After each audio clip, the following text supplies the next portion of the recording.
저는 평생 직장인으로 살 거라고 생각했는데요. 4기 암선고라는 인생의 전환점을 통해서 사진관을 차리게 된 이야기를 기록하려고 합니다. 우선 오늘 이야기의 결론을 간단히 말씀드리면, 암 환자가 되어보니 당장 내일 죽을지도 모른다고 생각이 들었고, 죽을지도 모른다는 두려움 앞에서 망할지도 모른다는 두려움은 별거 아니었다. 그리고 인생은 언제 어떤 자극을 받아서 어떻게 변할지 모른다. 그래서 주체적으로 살기 위해서 자발적으로 관심이 끊이지 않고 오래도록 지속 가능한 확률이 높은 일을 찾다 보니까 다양한 형태의 일 중에서 자영업, 그 중에서도 사진관을 운영하게 되었다. 대략 이런 이야기입니다. 암 선고를 받고 수술을 하고 나서 다니던 직장을 그만두게 되었는데요. 병원 일정이 많았고 언제 갑자기 병원으로 뛰어가야 할지 몰랐어요. 여러 가지 이유로 온전한 회복을 위해서 퇴사를 하게 되었습니다. 그런데 그 와중에 감사하게도 4기 암 환자로 선고를 받았지만 혼자서 거동이 가능한 상황이었어요. 아침에 눈을 뜨고 저녁에 잠자리에 들기까지 하루를 오롯이 혼자서 보낼 수 있었고, 당시에 만 29세의 젊은 청년이라 회복도 굉장히 빨랐습니다. 게다가 종양을 떼어내니까 컨디션이 정말 몰라보게 좋아졌어요. 수술 전에는 정말 기운이 하나도 없었는데 수술 후 회복하고 나니까 막 날아가는 그런 기분이었습니다. 아마도 굉장히 큰 종양이었는데 그 종양이 저의 에너지를 다 뺏어갔던 것 같습니다. 퇴사하고는 많은 고민을 했어요. 제가 학교를 졸업하고 여러 번 이직을 했는데요. 저는 평생 직장인일 줄 알았거든요. 그래서 항상 자신의 일을 하는 사람들을 동경했습니다. 그게 사업이든 예술이든 기술이든 심지어 직장인이라도 주체적으로 사는 모든 사람을 동경했던 것 같습니다. 역설적으로 저의 삶이 주체적이지 못해서 그런 부분에 동경을 느꼈던 것 같아요. 그런데 나는 그런 사람이 될 수 없다고 생각했어요. 저는 특별한 능력이 있거나 스펙이 있지 않았거든요.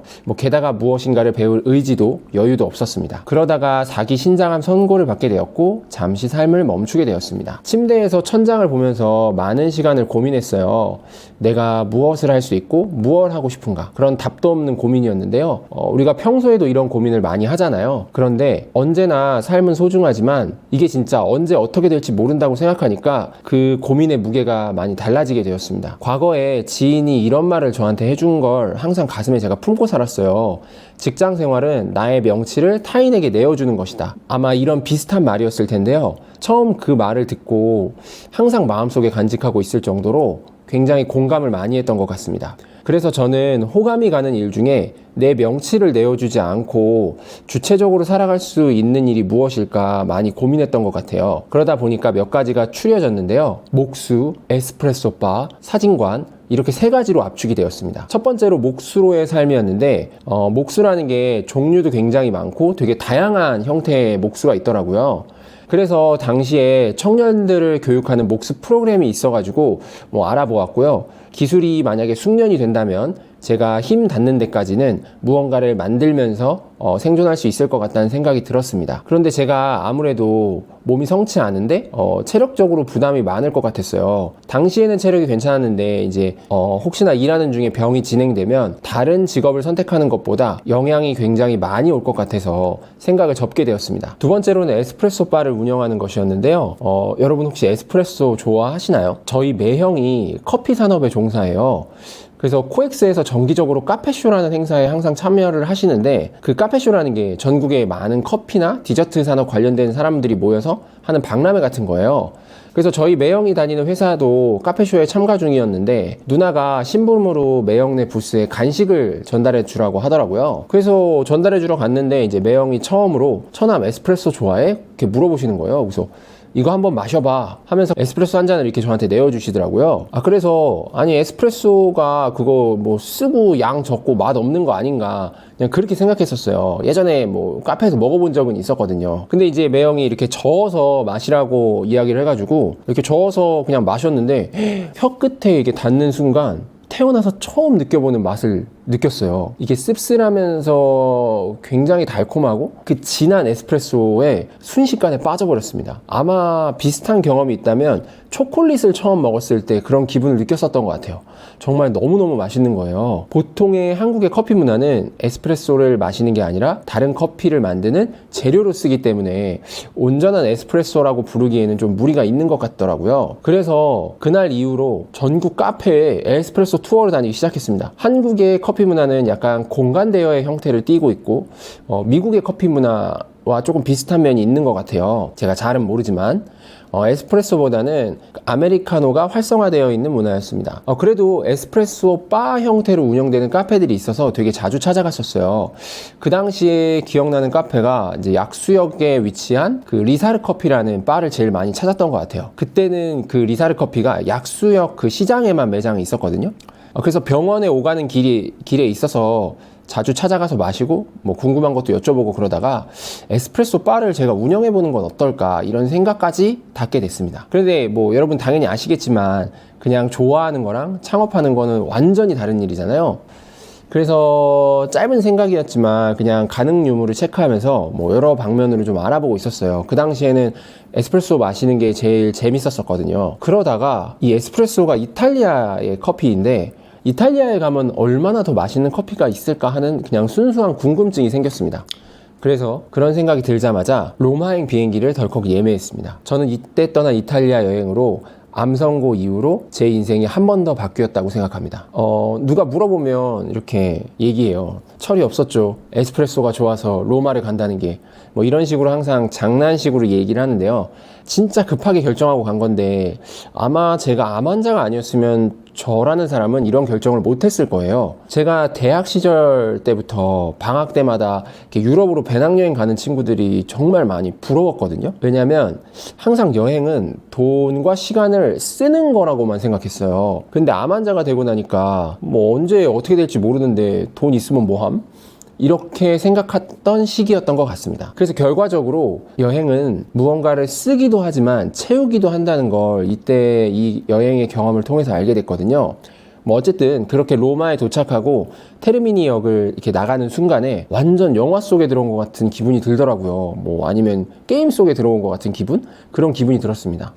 우선 거리의 풍경과 건축 양식이 한국과 굉장히 많이 달랐고 또 아프리카 대륙이랑 가까워서인지 좀 다양한 인종이 이렇게 섞여 있고 그들이 되게 독특한 의복을 입고 이렇게 지나가는 모습을 처음으로 마주하게 됐어요.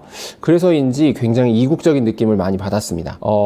목적은 커피를 마시는 거였는데 그 도시를 돌아보면서 굉장히 많은 자극을 받게 됐어요. 우선 세상이 넓다라는 게 말로만 이렇게 저에게 다가오는 게 아니라 어떤 주파수로 변해서 제 심장을 울리면서 저에게 다가온 것 같아요. 그게 도시 전체가 유적지이기도 하고 관리도 잘 되어 있었고 게다가 쌓여있는 시간에 비례하듯이 되게 많은 이야기들이 숨어 있더라고요.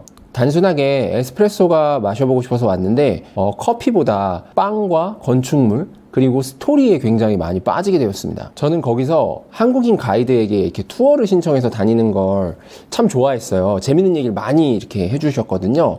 그래서 여쭤보니까 대부분 대학생이시거나 아니면 젊은 청년들이 이제 이탈리아에 체류하면서 뭐 이런 여러 가지 일들을 하는 것이더라고요. 저는 그분들이 참 멋있다고 생각했습니다. 저보다 나이는 한참 어리지만 이렇게 낯선 환경에 도전할 수 있었고 또 미술이랑 관련된 전공이 아니더라도 이 로마에 체류하는 사는 게 목적인 것을 이루기 위해서 충분히 자신의 역할을 소화해내는 모습이 되게 색다르고 멋지게 다가오더라고요. 그렇게 투어를 마치고 로마 시내에 서서 이제 숙소에 가기 전에 주위를 이렇게 둘러보았어요. 이탈리아는 한국인이 여행을 많이 가는 나라 중에 하나거든요. 그렇다 보니까 한국인 관광객도 많고 그로 인해서 한국인을 대상으로 하는 서비스도 많은데요.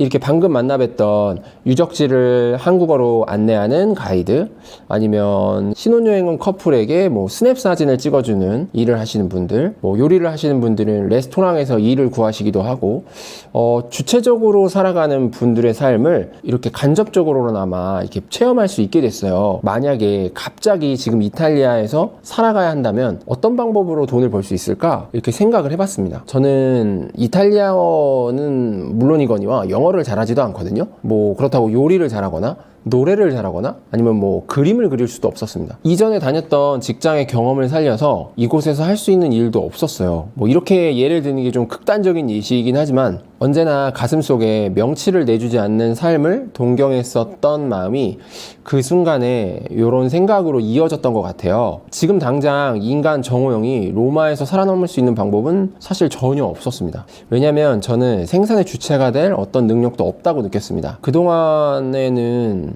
회사가 나인 줄 알았어요. 근데 생각해보니까 명함에 적혀진 나의 이름은 회사의 이름보다 큰 폰트로 적혀질 수가 전혀 없더라고요. 그래서 아마 저는 그때부터 더 확고히 주체적으로 살아갈 방법을 찾아봐야겠다 이렇게 생각했던 것 같습니다.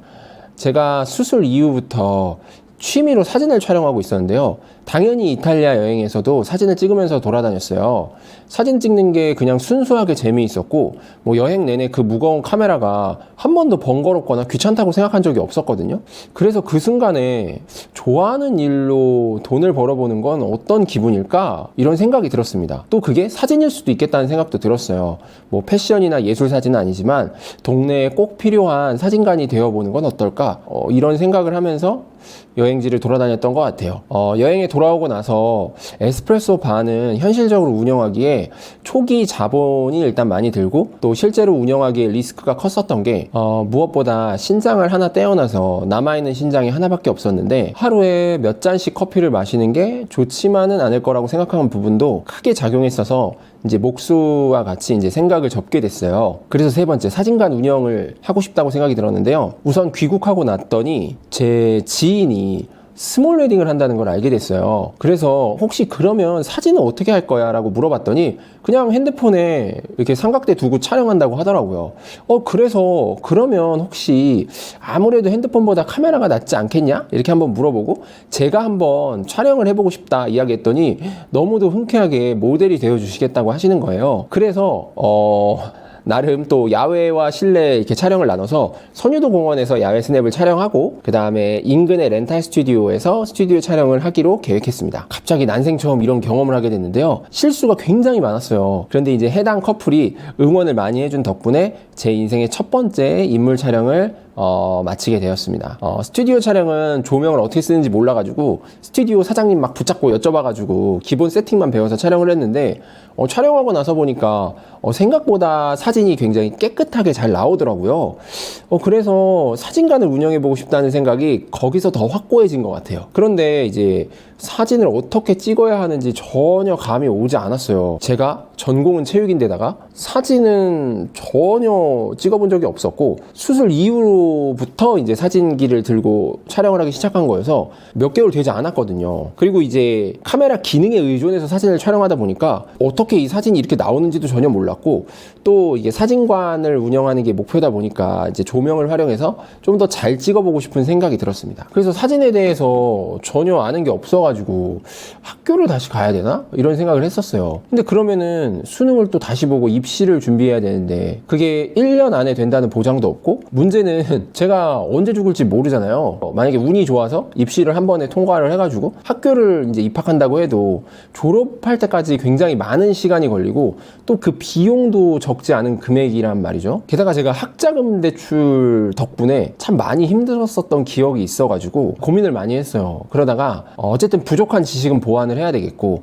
시간과 비용이 넉넉치 않으니 어떤 방법을 취해야 하나 고민하다가 사진학원을 알아보게 됐습니다. 그 사진학원이라는 게 제가 어떻게 알게 됐냐면 그 당시에 내일 배움 카드라는 제도가 있었어요. 그래서 그 제도를 알아보고 제가 대상이 된다는 걸 알게 된 다음에 이렇게 저렇게 검색을 하다 보니까 사진학원이 거기 또 있더라고요. 그래서 이제 강남역에 있는 사진학원에 취업반에 이제 등록을 했습니다. 대부분의 학원비는 국비로 지원을 받았고 일부의 비용만 제가 부담하면 되는 거라 비용도 많이 아낄 수 있었고요. 또 그게 한 4개월 정도의 과정인데 매일 월요일부터 금요일까지 오전 9시부터 12시까지 매일매일 수업이 있었고 그렇게 총 4달 정도 진행하면 한 300시간 정도 수업이 되는데요. 그 300시간은 사진 촬영에 필요한 기본적인 내용에 대한 수업이었습니다. 뭐 카메라를 조작하는 법, 조명을 조작하는 법, 포토샵을 사용하는 방법, 뭐 사진과 영상의 기초적인 촬영의 내용을 이제 숙지하는 그런 내용이었는데요. 수업을 모두 마치자마자 고민을 했어요. 어딘가에 이제 소속돼서 이제 수련을 해야 되는 건지 아니면 바로 사진관을 내야 되는 건지를 고민하고 있었는데 사실 어딘가에 소속돼서 수련을 하면 너무 좋겠지만 앞서 말했듯이 제가 병원 일정이 굉장히 많고 저에게 주어진 시간이 많이 없잖아요.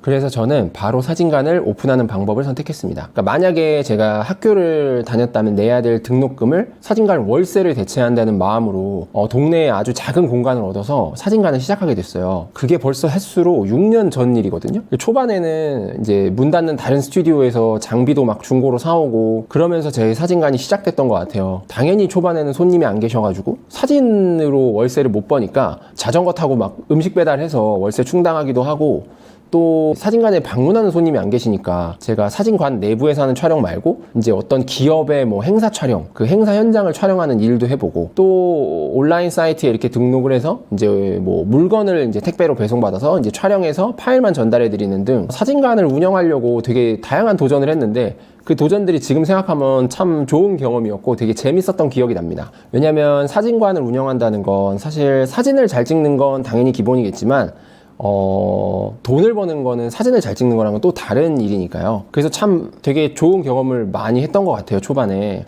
그래서 종합적으로 참 그 시간들이 제가 인생을 사는데 또 참 많은 도움이 됐던 시간이었던 것 같습니다. 제가 사진관 전에 정말 다양한 고민을 했거든요. 뭐 공인중개사도 있었고, 짧은 시간 일하는 다양한 파트타임들도 있었어요. 뭐 패스트푸드, 뭐 스타벅스, 동네 카페, 영화관, 뭐 PC방, 뭐 진짜 많은 아르바이트로만 할 만한 일들과 집 근처에 있는 회사에서 짧은 시간 근무하는 계약직 등 되게 많은 고민이 있었어요. 치료에 드는 비용이 이렇게 부담되니까 돈을 벌어야 되는 건 필수였거든요. 그래서 이제 뭔가 생계를 유지하는 방법을 찾는 거는 당연했는데, 어떻게 하다 보니까 제가 이렇게 자영업자로 지낸 일들을 기록하게 됐네요. 세상에 이게 절대라는 게 없듯이 이제 회사원으로 살아갈 생각만 했었는데, 예상하지 못하게 암 선고를 받은 걸 시작으로 급하게 자영업자가 되었고, 그 중에서도 전혀 관련이 없었던 사진을 통해서 생계를 이어간다는 게 참 신기할 따름입니다. 사진관을 운영하면서 있었던 즐거운 일들이 되게 많은데요. 또 기회가 되면 또 그런 일들도 한번 영상으로 기록해 보겠습니다. 되게 오랜만에 영상인데요. 항상 시청해 주시고 또 리플 남겨주시고 응원해주시는 구독자 여러분, 시청자 여러분, 항상 감사드리면서 오늘도 좋은 하루 보내시길 바랍니다. 긴 이야기 들어주셔서 감사합니다. 오늘은 여기까지 할게요. 안녕.